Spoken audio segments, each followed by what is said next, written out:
안녕하세요. 글로벌 리포트 조상진입니다. 자, 저는 지금 DC 흑인 문화의 심장부라고 할 수 있는 유스트릿에 나와 있습니다. 자, 20년대 할렘이 등장하기 전까지 미국에서 가장 큰 흑인 커뮤니티가 있던 곳입니다. 자, 지금 제가 서 있는 바로 이곳이 링컨 극장입니다. 자, 이곳에 여러 극장들이 이렇게 생기면서 흑인 문화의 중심으로 발전하다가 1968년 마틴 루터킹 목사 암살 사건 이후 폭동이 일어나고 사건 사고가 잦아지면서 침체기를 겪었습니다. 90년대 들어서면서 다시 유스트릿이 생기를 되찾기 시작했는데요. 지금은 젊은이들에게 사랑받는 거리로 자리 잡았습니다. 다양하고 깊이 있는 세계 소식 전해드리는 글로벌 리포트 지금 시작합니다.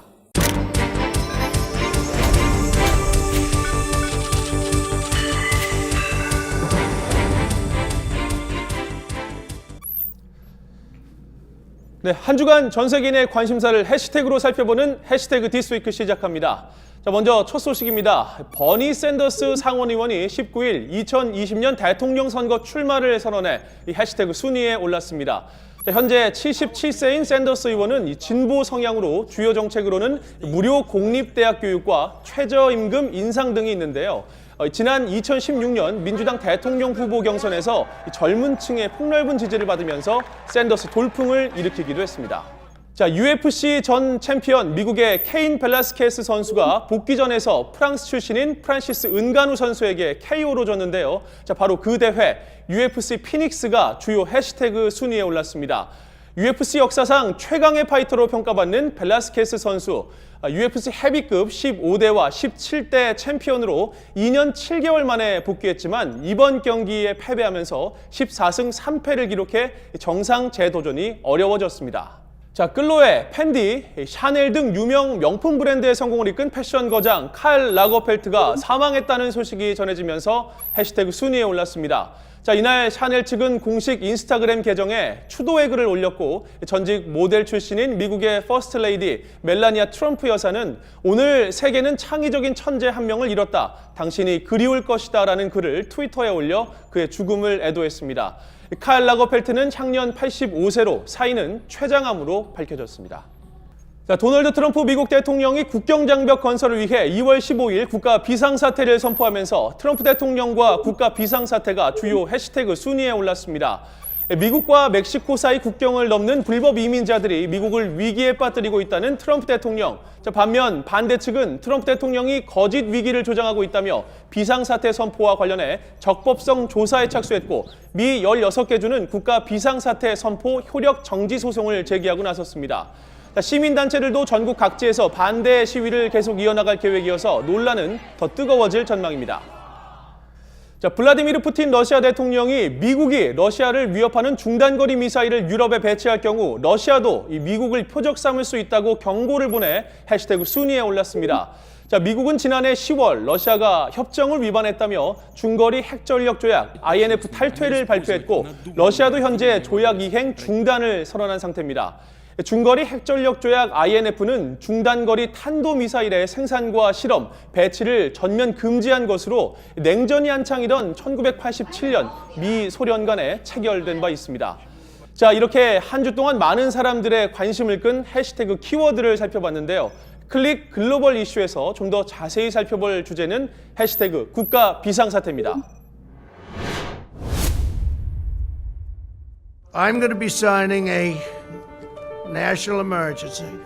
도널드 트럼프 미국 대통령이 국경장벽 건설을 위해 2월 15일 국가 비상사태를 선포했습니다. 이후 전국 각지에서 이에 반대하는 시민단체들의 항의가 이어지고 있습니다. 캘리포니아, 뉴욕 등 미국 16개 주가 국가 비상사태 선포 효력정지 소송을 제기했고 미 하원 법사위원회는 비상사태 선포와 관련해 적법성 조사에 착수했습니다. 자, 미국과 멕시코 사이 국경을 넘는 불법 이민자들이 미국의 위기가 된다는 트럼프 대통령. 국경을 넘는 불법 이민자 수가 10년 내 최저를 기록했다며 트럼프 대통령이 거짓 위기를 조장하고 있다는 반대 측 주장. 위기냐 아니냐, 지금 국경장벽 건설을 둘러싼 국가 비상사태 선포로 미국이 뜨겁습니다. 1976년에 제정된 미국 국가 비상사태법은 이 전쟁이나 천재지변 등이 닥쳤을 때 대통령이 국가 비상 상황을 선언하고 의회 인준 없이 예산을 재배정하는 강력한 권한을 행사할 수 있도록 했습니다.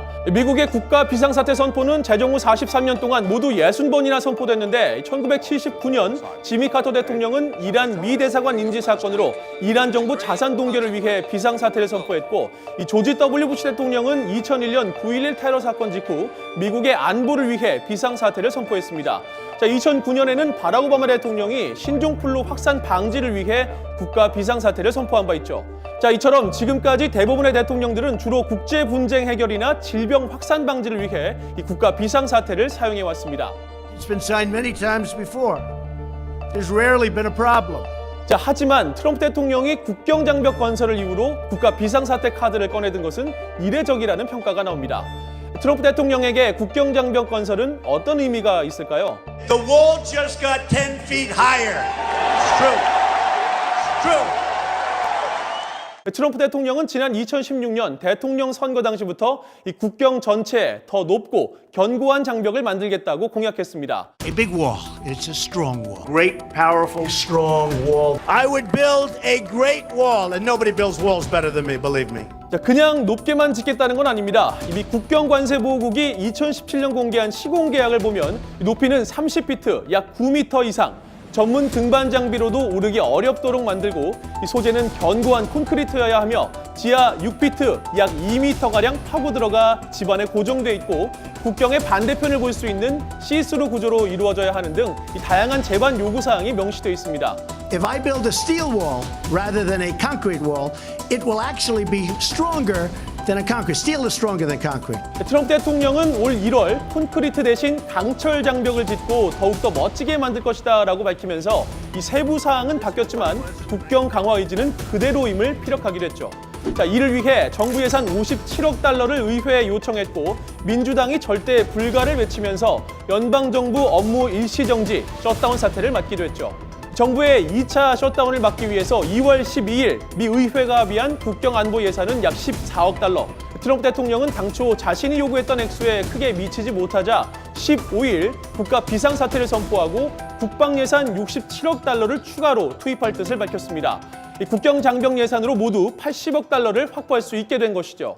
자, 하지만 트럼프 대통령의 국가 비상사태 선포에 대해 의견이 크게 엇갈립니다. None of his military leadership, no national experts have agreed with the president that there's a crisis that warrants a national emergency. Securing the American border, stopping the criminal aliens, the known people with known terrorist affiliations, the trafficking of children, and the criminal narcotics, the deadly narcotics that are coming across our porous border. If that's not a national security, I don't know what is. 국가 비상사태를 선포할 만한 문제가 아니라는 의견과 시급한 국가안보 문제라는 의견이 팽팽하죠. 자, 미국인들의 생각은 어땠을까요? 미 공영 라디오 방송 NPR에서 실시한 최근의 여론조사를 보면 미국인 절반 이상이 국경장벽 건설과 국가 비상사태 선포를 부정적으로 평가하고 있습니다. 자, 또 다른 여론조사에서는 전체의 49%가 국경장벽 건설에 반대를, 55%는 국가 비상사태 선포에 부정적 의견을 보였습니다. 현재 미국 내에서는 비상사태 선포를 둘러싸고 법적 정당성과 위헌 논란이 확산되고 있습니다. 연방 대법원이 국가 비상사태 선포를 무효화할 가능성도 제기되죠. 또 미국의 예산권은 입법부의 권한이라며 트럼프 대통령의 국가 비상사태 선포는 입법부 고유 권한의 침해라는 의견도 있습니다. 자, 반면 트럼프 대통령은 소송도 각오하고 있다면서 적법성 논란에 자신감을 내비쳤습니다.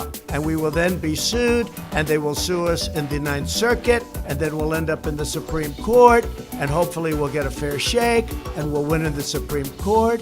자, 불법 이민자 유입과 마약 반입 등이 국민의 안전을 위협한다며 국경장벽 필요성을 강조하고 국가 비상사태를 선포한 트럼프 대통령과 지지자들. 국가 비상사태는 거짓 위기 조장이라며 대통령의 권한 남용과 의회 예산권 침해라고 지적하는 반대측. 국경장벽 건설을 두고 미국은 두 시각으로 나뉘고 있습니다. 여러분은 어떻게 생각하십니까?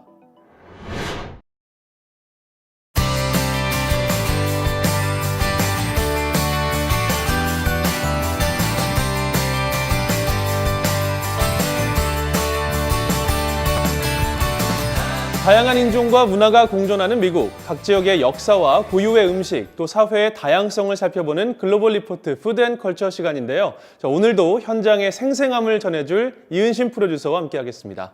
안녕하세요. 안녕하세요. 네. 자, 오늘은 어떤 문화를 소개해 주실 건가요? 네, 오늘은 VOA 센트럴의 취재를 통해 미국 내 몽족 농업 문화를 살펴보려 합니다. 미국에서 몽족 인구가 가장 많은 곳이 미네소타주인데요. 약 6만여 명이 거주하고 있고 이민자의 상당수가 농업에 종사하고 있습니다. 네. 이 몽족이라고 하면 주로 중국이나 뭐 라오스, 베트남 등지에서 많이 사는 걸로 알고 있는데 이 미국 중서부에도 굉장히 많이 살고 있군요. 네, 특히 미국 최대의 곡창 지역인 미네소타에 많이 모여 사는데요. 이들에게 농사는 단순한 생계 유지 수단이 아니라 그들의 역사가 담긴 삶 그 자체라고 합니다. 지난 2011년에는 수확물 판매 확대를 위해 몽족 농부협회인 하파를 설립하기도 했습니다. 네.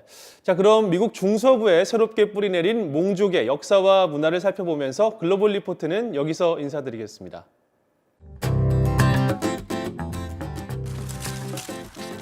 So what is HAFA?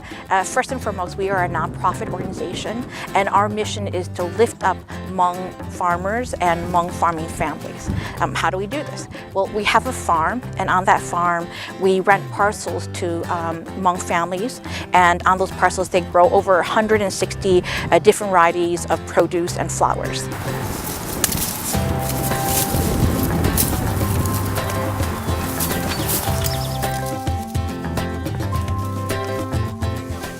So farming is a really intricate part of Hmong history. In fact, for many Hmong people, especially our elders, they didn't keep a calendar. And so when you would ask them, Grandma, when were you born? They would say things like, well, I was born during the time that the corn was planted, or I was born during the time that we harvest the rice.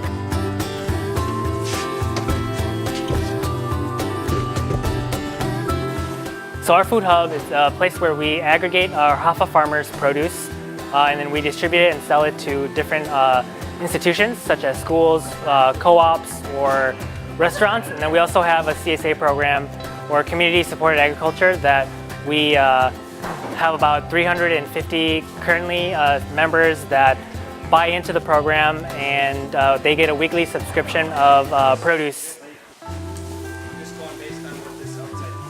We as a younger generation have to more quickly catch up to our parents and our grandparents and capture some of that knowledge, that great knowledge that they have. At the same time, something that's very hopeful for me is that I'm seeing so many more young people be interested in agriculture not just for the sake of farming, but as a medium to reconnect with their elders, with their culture, with their language. And for me, that's so exciting because we can't forget where we came from. And when we remember that, then that only propels us further into the future.